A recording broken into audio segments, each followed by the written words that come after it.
Bonjour, on se retrouve aujourd'hui avec un nouveau cours qui s'intitule La reproduction chez les plantes.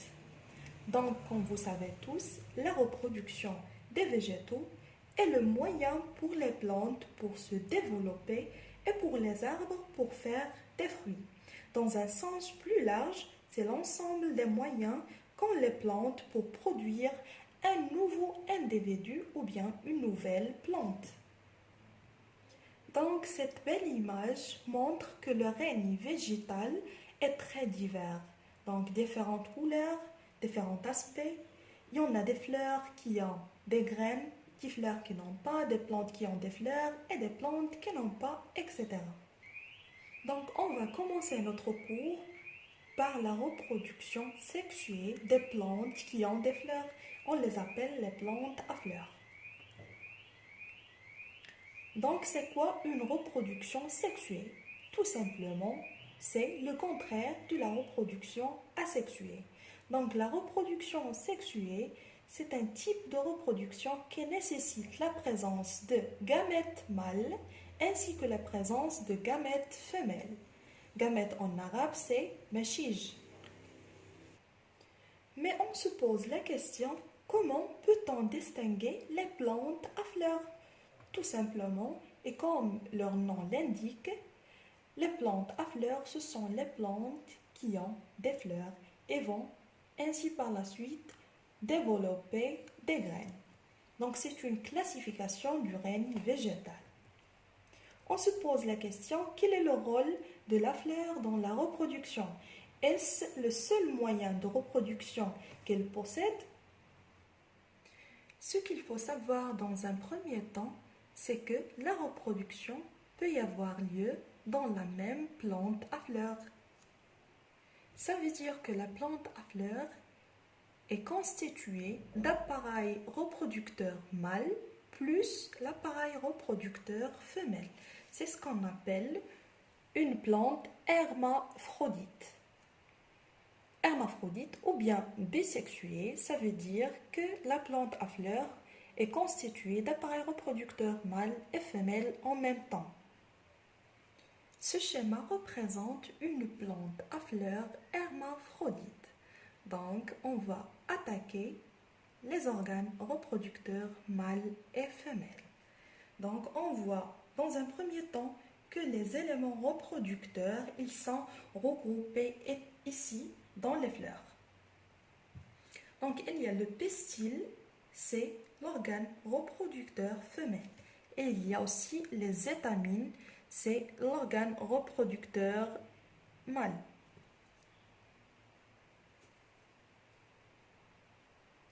Donc, pour le pistil ou bien l'organe reproducteur femelle, il est constitué de stigmates, de style et d'une ovaire.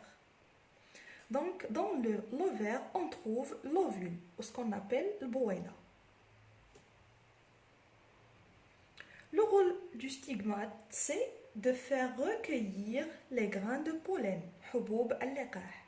Donc, elle va les recueillir. Le style, c'est celui qui supporte et soutient le stigmate.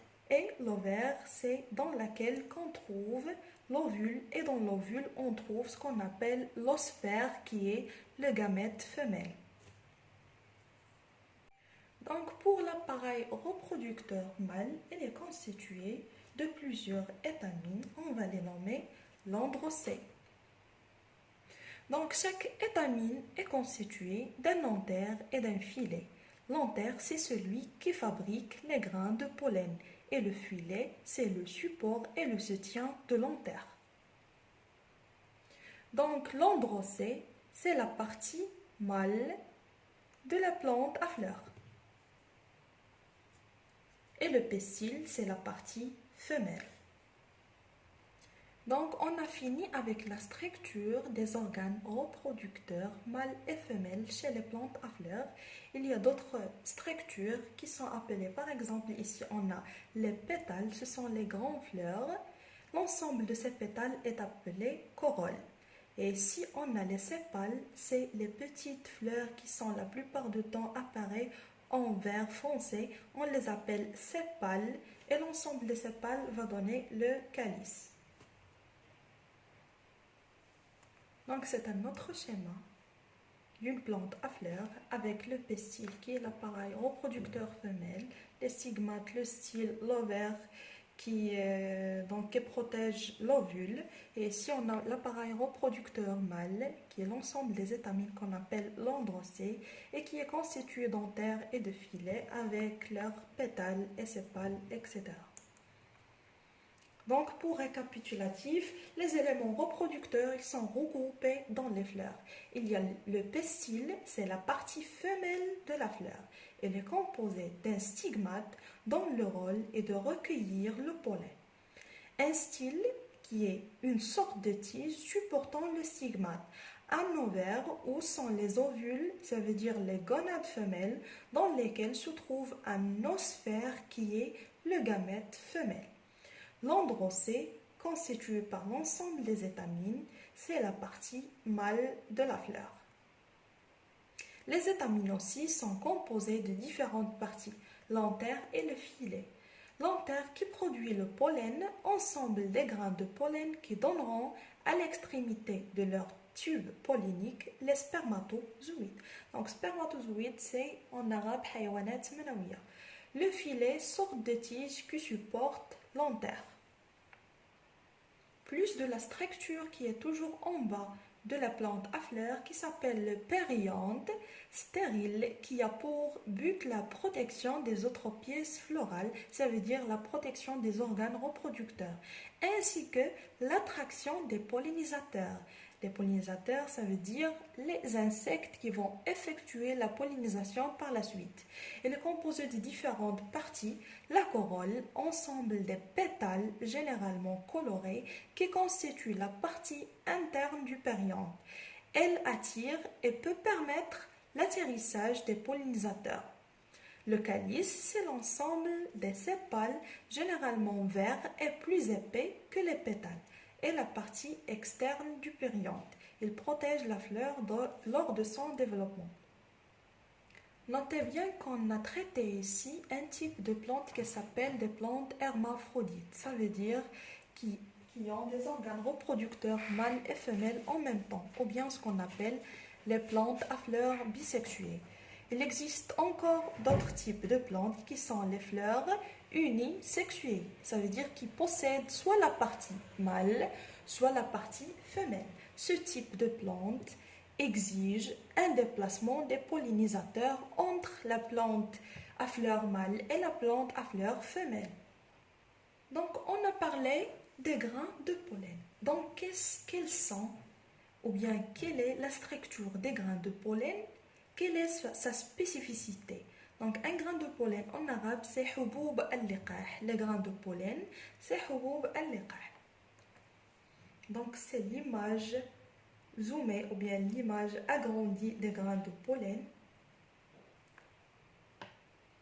Donc, c'est la structure du grain de pollen.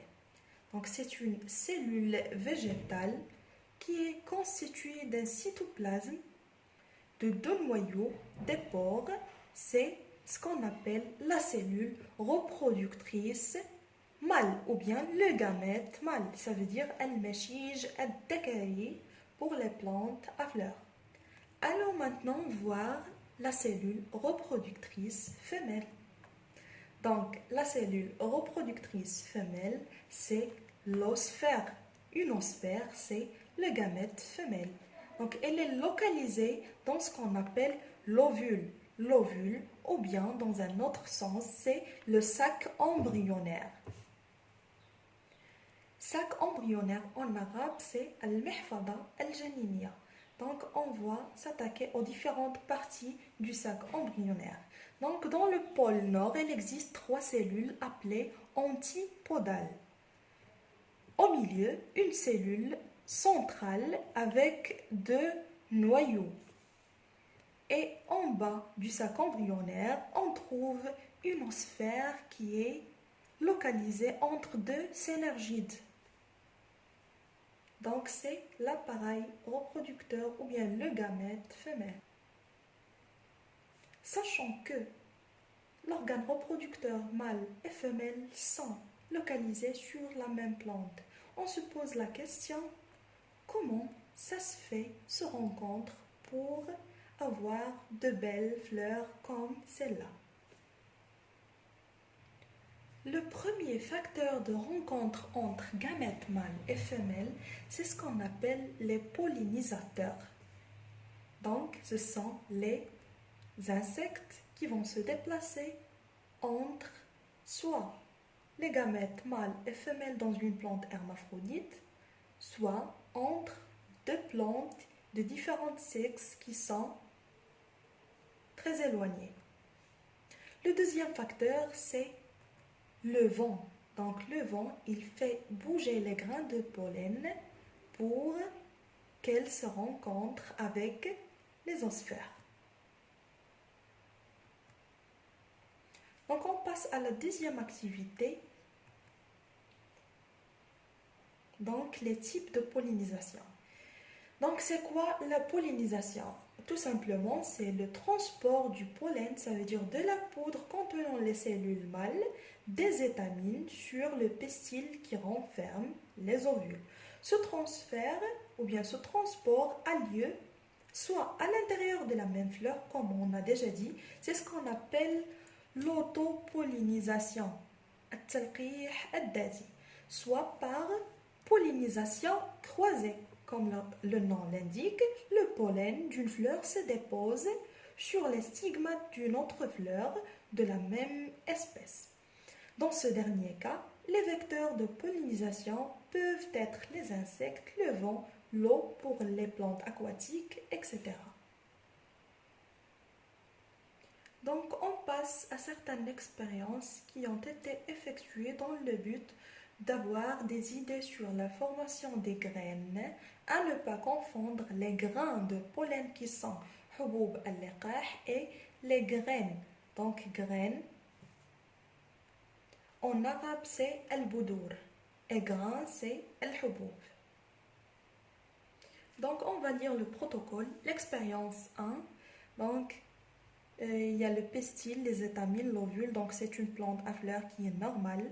Comme résultat, après 2 à 4 semaines, on a conclu que le pistil se transforme en fruit. Très bien, donc le pistil, il va se transformer en fruit contenant des graines. Dans l'expérience B, on a entouré le pistil avec du gaz qui bloque le pollen. Donc l'appareil reproducteur femelle est bloqué par un gaz pour ne pas recueillir les étamines. Et aussi on coupe les étamines. Après 2 à 4 semaines, on a conclu que le pistil meurt. Dans l'expérience C, on a entouré le pistil avec du gaz qui bloque le pollen, mais avant de bloquer avec le gaz, on a ajouté le pollen d'une autre fleur après 2 à 4 semaines et comme résultat, on a conclu que le pistil se transforme en fruit contenant des graines. Donc ici, si vous suivez les couleurs, vous allez voir que le pistil a été transformé en fruit contenant des graines. Et les graines qui sont ici, ils ont eu lieu de l'ovule qui est centré ici.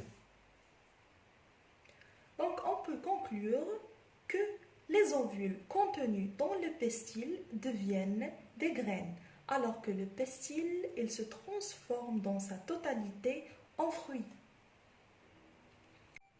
Donc c'est ainsi, grâce à ces ovules et à son pollen, que la fleur permet la reproduction sexuée des plantes à fleurs et leur dispersion dans de nouveaux milieux par un phénomène qui s'appelle la dissémination des graines. Dissémination des graines, c'est quand les graines tombent sur terre et donnent de nouveaux individus.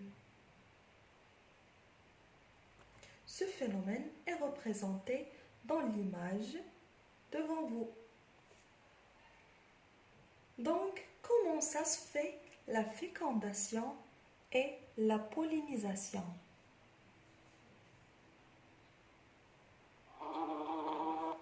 Donc les insectes, surtout les abeilles, ils boutinent les fleurs à la recherche de nectar. Pour cela, l'insecte doit pénétrer dans les fleurs et va se frotter aux étamines ainsi que se frotter aux pistils.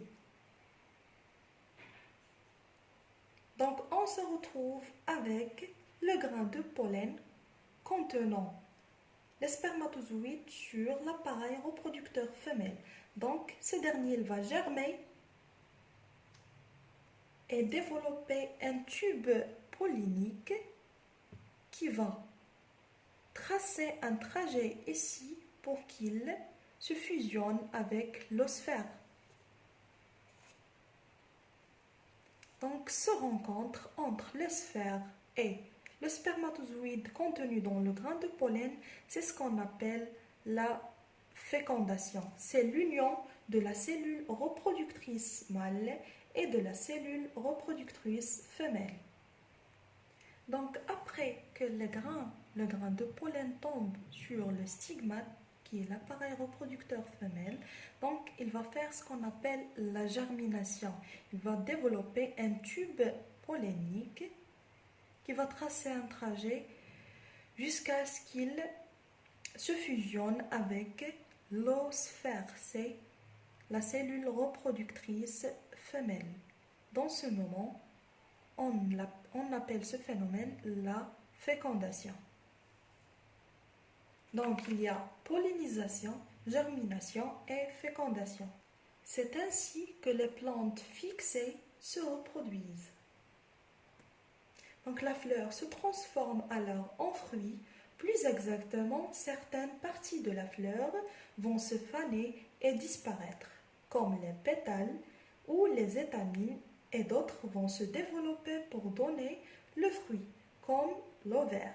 Les ovules fécondés vont se transformer en graines, ça veut dire boudour. Ce schéma représente la transition ou bien la transformation d'une fleur de l'haricot vers le fruit du haricot, ce qu'on appelle la gousse. Donc le pistil va donner la fleur, l'ovule va donner des graines, les pétales ils vont être fanés, les sépales aussi, le pédoncule c'est la fin de la gousse et les étamines portées par le pollen ils vont être fanés. De la fleur au fruit. Donc ce schéma il représente le développement de la fleur jusqu'à avoir un nouveau fruit. Donc ici on a une fleur, il va passer par la fécondation, la germination, va y avoir une fleur nouvelle avec un fruit.